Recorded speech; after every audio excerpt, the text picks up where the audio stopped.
In this quick video, I'll show you how you can use ChatGPT voice chat on PC. So this feature just recently got added and you can now interact and speak with ChatGPT in a more natural tone on the computer. You used to be able to do this on the app, but you can now do it on the computer.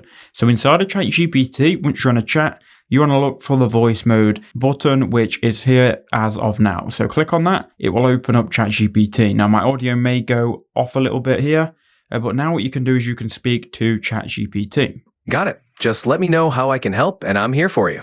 So I've just muted my microphone and this feature allows you to have a conversation. So I'm going to speak to it. We're going to listen to the conversation and see how it works. Hi ChatGPT, I'm making a video on how to use the voice mode on PC. Do you have anything to say or any tips on how my viewers can speak to you and have better conversations?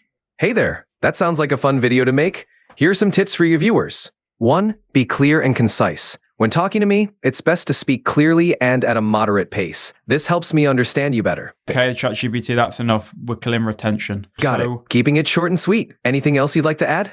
As you can see here, you can also cut off ChatGPT and it's more of a natural conversation. So I hope that helped. Go and try it for yourself. Thank you for watching.